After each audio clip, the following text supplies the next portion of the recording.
Good morning my dear students. दोस्तों आज हम लोग देखने वाले सेंटर ऑफ मास। ऐसा बोलते हैं कि सर रोटेशनल मैकेनिक्स को समझना है तो ये कंसेप्ट क्लियर होने चाहिए। तो सेंटर ऑफ मास डिस्टेंस के हिसाब से, वेलोसिटी के हिसाब से, torque, angular momentum, sir momentum of inertia, ये सारी चीजें कैसे काम करेगी उसके बारे में हम लोग आज डिस्कस करने वाले हैं। तो रेडी हो जाओ, आज का सबसे बेहतरीन लेक्चर जो आपको बहुत ही यूज होने वाला है, जो बहुत ही इंपॉर्टेंट है। तो हम लोग जा रहे हैं और ये रहा आपके सामने दोस्तों पहला एमसीक्यू। टू पार्टिकल मास। बच्चों एक काम कर लीजिए, पहला पार्टिकल को मैं m1 बोल दूं और ये दूसरा पार्टिकल को मैं m2 बोल दूं। याद रखना दोस्तों दोनों के मास 5 kg एंड 10 kg है। ये मैंने लिख दिया 5 kg और ये मैंने लिख दिया 10 kg। Are respectively are attached with the two ends of the rigid rod which length is 1 meter। बच्चों यहाँ पे आपको समझना पड़ेगा सर इन दोनों के बीच का टोटल डिस्टेंस 100 सेंटीमीटर। अगर मैं इसको बच्चों कंसीडर करूं ऐसा ओरिजिन, ये जीरो पे है तो ओरिजिन पे तो ये जीरो हो गया और ये मेरा हो गया 100 सेंटीमीटर। अब हमें क्या बोला है बच्चों? आपको बोला है कि 5 kg से सेंटर ऑफ मास कहाँ होगा। याद करो सेंटर ऑफ मास का formula xcm is equal to m1x1 plus m2x2, ये प्लस है देखो, upon m1 plus m2। Sir इन दोनों का मल्टीप्लीकेशन तो जीरो हो जाएगा तो काम का ही नहीं है। अगर मैं इसका मल्टीप्लीकेशन करूंगा 10 इंटू 100, टोटल मास यानी इन दोनों का एडिशन बच्चों ये हो गया मेरा 50 kg। कट होगा 2 बचेगा 3 आएगा तो 200 डिवाइड बाय 3 यानी मेरे प्यारे बच्चों approximately 67 centimetre. Yes yes yes my dear students, तो मेरा काम हो गया और ये रहा मेरा आंसर।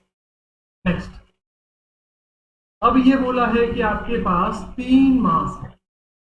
एक एक्सिस पे ले लो, ये फर्स्ट मास 300 ग्राम, दूसरा मास 500 ग्राम, तीसरा मास 400 ग्राम। बच्चों ये मास समझने के बाद आपको तुरंत इसका डिस्टेंस देखना होगा। सर पहला ओरिजिन पे है यानी x1 is equal to 0, x2 40 centimetre, x3 70 centimetre. आपको distance of centre of mass from the origin तो हो गया हमारा काम। चलो बच्चों xcm is equal to m1x1 plus m2x2 plus m3x3 upon total mass, so 300 plus 500 plus 400।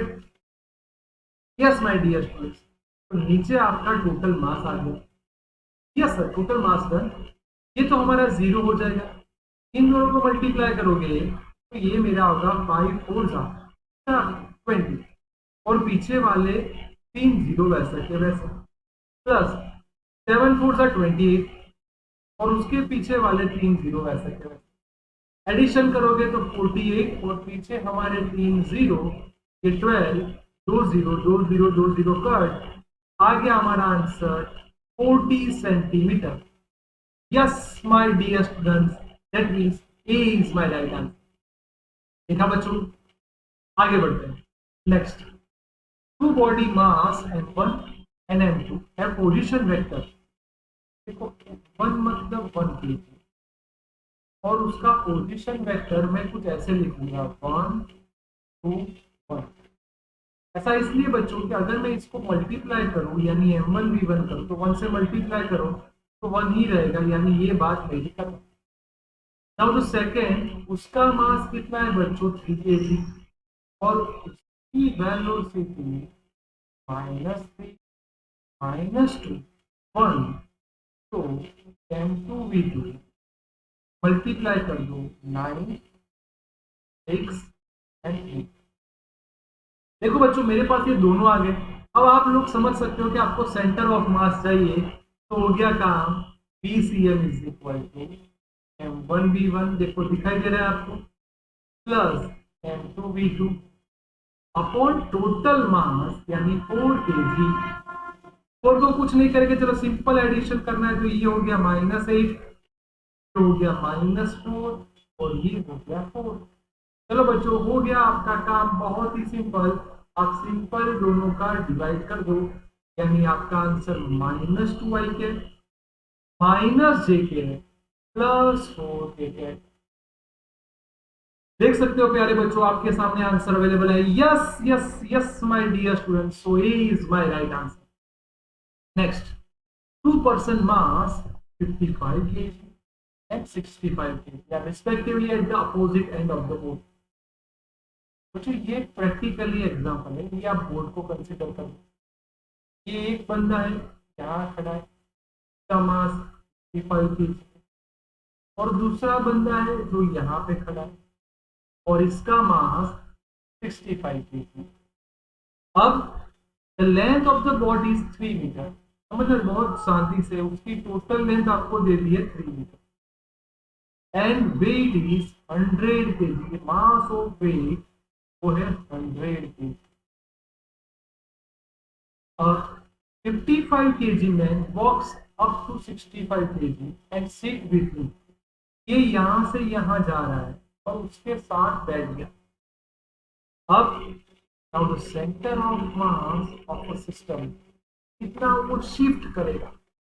बच्चों ये सबसे इंपॉर्टेंट कंसेप्ट हुआ कि जिसके अंदर हमें ऑब्जेक्ट मूव कर रहा है वो समझना है और देखना है। तो बहुत से लोग यहाँ पे कैलकुलेशन स्टार्ट कर देते। मैं आपको बोलूं बेटा कि आपको यहाँ पे कैलकुलेशन नहीं करनी है, आपको समझना है कि क्या आपने कोई एक्सटर्नल फोर्स दिया है, नहीं दिया। एक्सटर्नल फोर्स नहीं दिया, इसका मतलब उसका एक्सेलरेशन क्या हो जाएगा, 0। इसका मतलब उसकी वेलोसिटी कांस्टेंट, यानी वो शिफ्ट नहीं होगा, तो 0 इज माय आंसर।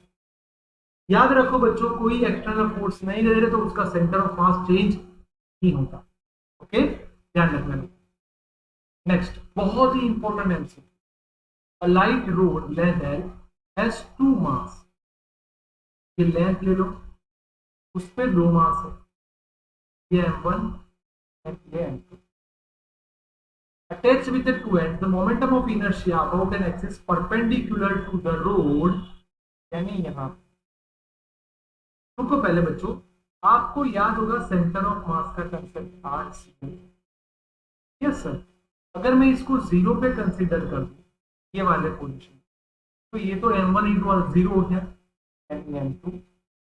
इसका लेंथ आपने l एज्यूम किया है, ये दिखाई दे रहा है आपको l अपॉन टोटल मास।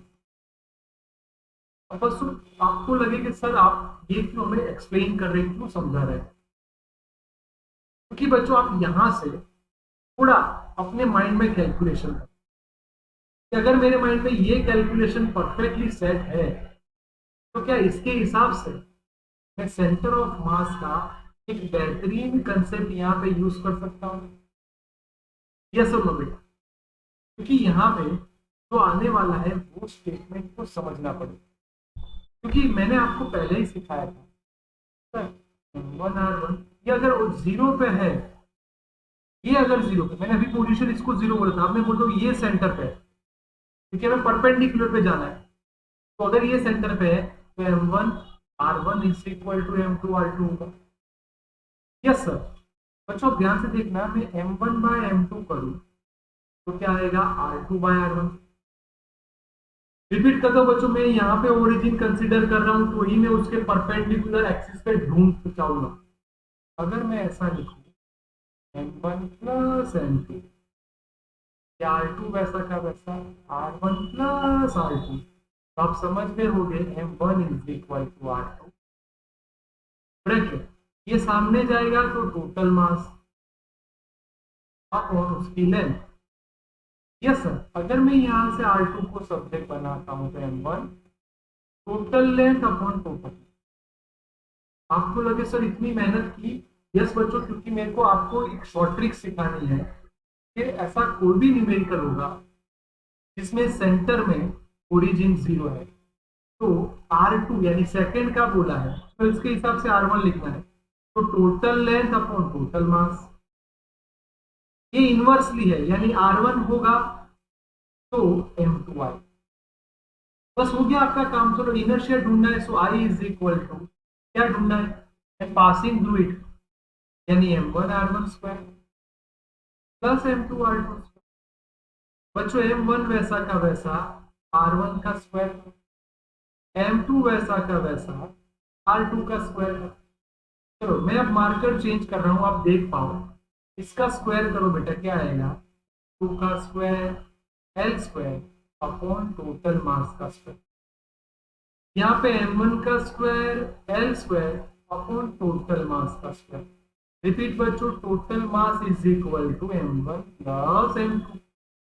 देखो हम बहुत नजदीक पहुंच गए हैं, ये L स्क्वायर कॉमन हो गया, M1 M2 कॉमन हो गया, नीचे M स्क्वायर आ गया। चलो बच्चों क्या बचा, यहाँ पे M2 बचा, यहाँ पे M1 बचा।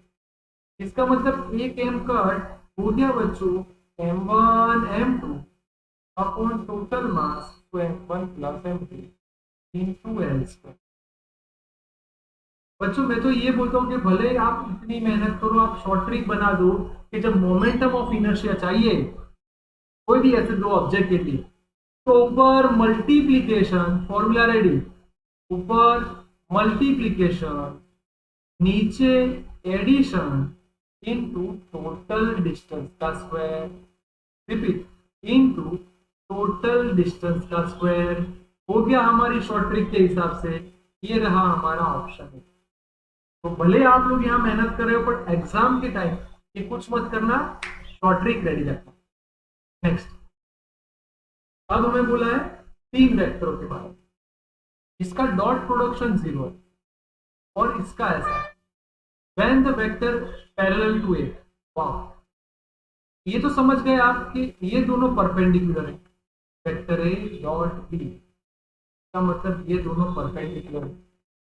अब यहां से थोड़ा सोचना है, क्योंकि यहाँ पे देखोगे बेटा तो cos थीटा 90 आया, जबकि यहाँ पे A dot C is equal to 0, यानी आप समझ सकते हो कि A and C both are perpendicular. अब एक के साथ अब प्रैक्टिकली सोचो बेटा, ये आपका ए हुआ, मैं आपको समझाने के लिए ड्रॉ कर रहा हूं, ये सपोज आपका बी हुआ, तो ये आपका सी हो जाएगा।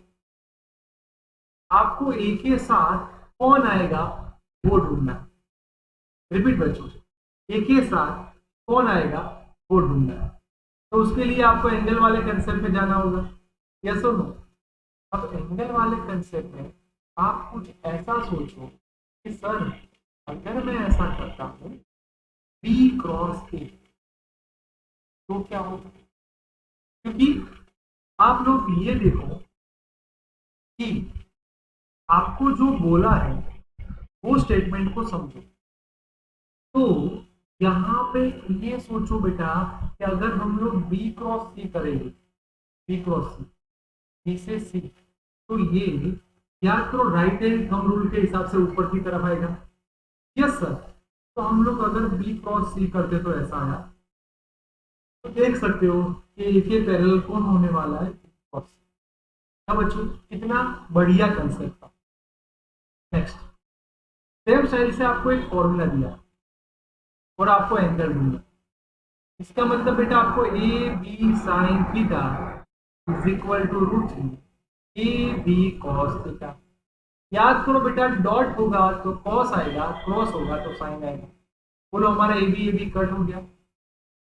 यहाँ पे मैं साइन है, कॉस वाला अगर मैं इसके नीचे लाता हूँ, sine upon cos equal to √3, यानी tan theta is equal to √3। हो गया हमारा काम, इसका एंगल 60 डिग्री होगा।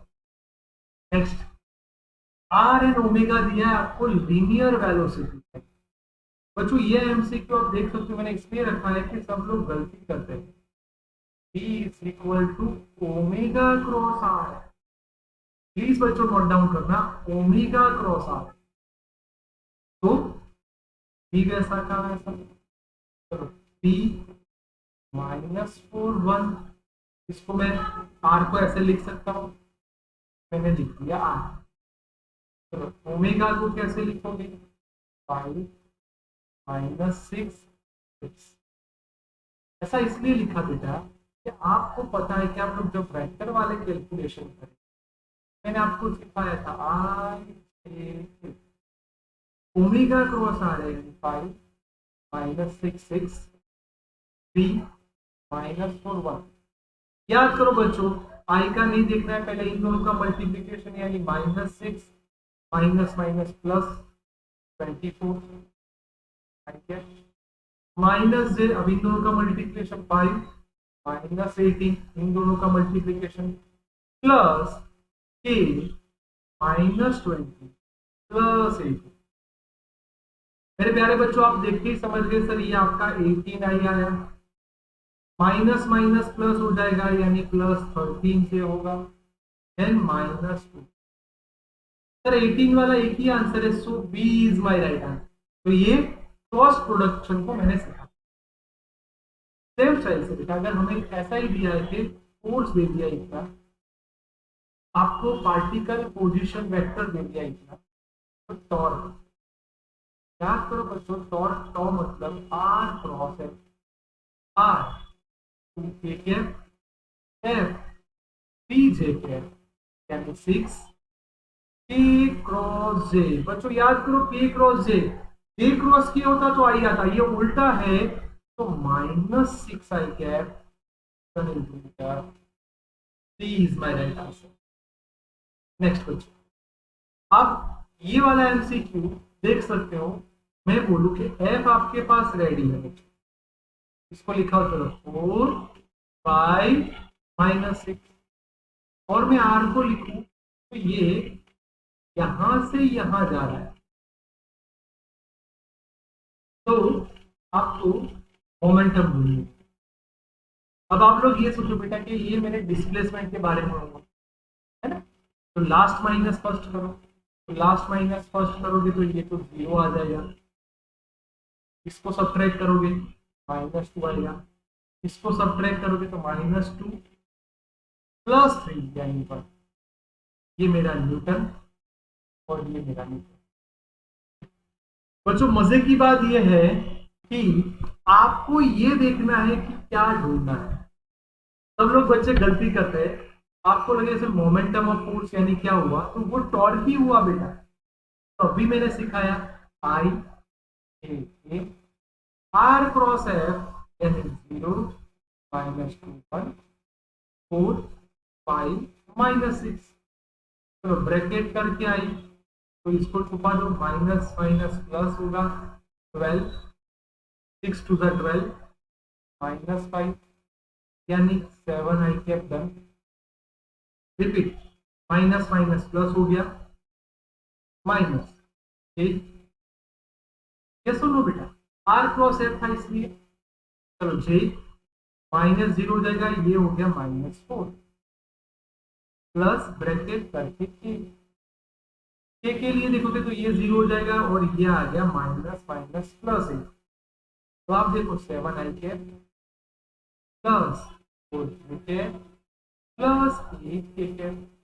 बच्चों ये टॉर्क हुआ, आप समझ सकते हो कि उसका हमें मोमेंटम ऑफ फोर्स यानी वो तो अपोजिट डायरेक्शन में होगा, इसलिए ये सारे term negative opposite direction.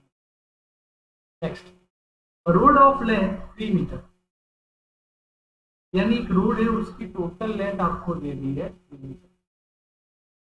Mass per unit length is given directly proportional to x from its one end. इसका मतलब अगर मैं उसको लैम्बडा लिखूं तो lambda is proportional to x, इसका मतलब lambda is equal to kx लिख सकते हैं। यस सर, अगर मैं स्मॉल m लिखूंगा तो lambda into D x x dx। आपको लगे बेटा ऐसा क्यों किया, क्योंकि हमें x चाहिए, तो बच्चों याद करो x का फॉर्मूला क्या था sir, x dn upon total dm। चलो इंटीग्रेशन x dm का फॉर्मूला k x dx, और यहाँ पे सिर्फ dn यानी के एक्स डी एक्स। बच्चों के कट हो जाएगा, ऊपर एक्स स्क्वायर आया का इंटीग्रेशन, नीचे अकेला एक्स आया उसका इंटीग्रेशन। प्लीज यहाँ पे एक्स कट मत करना वरना आप कंफ्यूज हो जाओगे। तो एक पावर बढ़ेगी तो बढ़ी हुई वो नीचे आएगी, यहाँ पे एक पावर बढ़ेगी बढ़ी हुई नीचे आएगी। हो गया हमारा काम।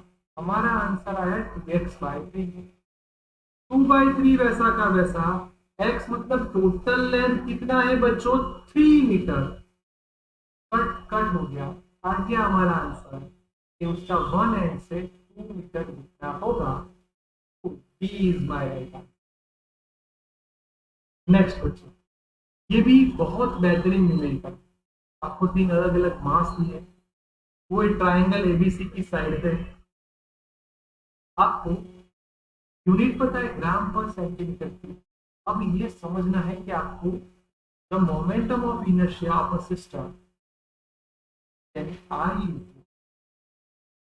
1r1 square plus 2r2 square plus r3 square. मजे की बात ये कि ये तो प्लेस पे ही है, यानी ये तो 0 हो जाएगा। 0 का स्क्वायर m2, बोलो बेटा r2 यानी कितनी लेंथ है l, तो ये हो गया l स्क्वायर। m3, r3 का मतलब बच्चों ये इक्विवेलेंट ट्रायंगल है तो 60 होगा, तो r3 यानी r cos 60, क्योंकि हम उसको ये प्लेन में लिखते हैं ईबी प्लेन में। बेटा ये मेरा क्या होगा, cos 60 यानी 1/2। मैं यहाँ पे आप सबको रोक रहा हूँ बच्चों, देखो ध्यान से। देखना है कि आपको हॉरिजॉन्टल प्लान चाहिए वर्टिकल। या सुनो बेटा, देखो स्टेटमेंट को समझो, ये है परपेंडिकुलर टू द बी, यानी हमें यहाँ पे चाहिए तो हम लोग लिखेंगे साइन। ये सुनो बेटा, साइन 60 का स्क्वायर। मैं रिपीट करता हूँ बच्चों, आपको समझना पड़ेगा कि आपको साइन 60 चाहिए। नहीं बच्चों, ये 30 वाला एंगल बनेगा, साइन से सोचोगे cos 60 लिखो साइन 30, बात तो सेम ही होने वाली है। ये आपका आंसर में कोई चेंज नहीं आएगा।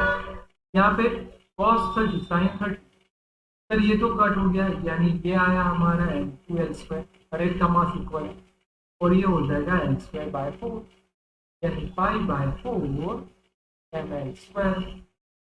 यस माय डियर स्टूडेंट्स, यानी C is my right answer. देखा दोस्तों, प्लेन को समझना, एंगल को समझना तो ज्यादा मजा आएगा। ऐसे ही तरह बच्चों में आपके लिए बहुत अच्छे अच्छे एमसीक्यू क्या होगा। प्लीज प्लीज प्लीज आप प्रिपरेशन बढ़िया करना, तो आपका परफॉर्मेंस भी अच्छा आएगा। ध्यान से देख लो, पक्का कर लो।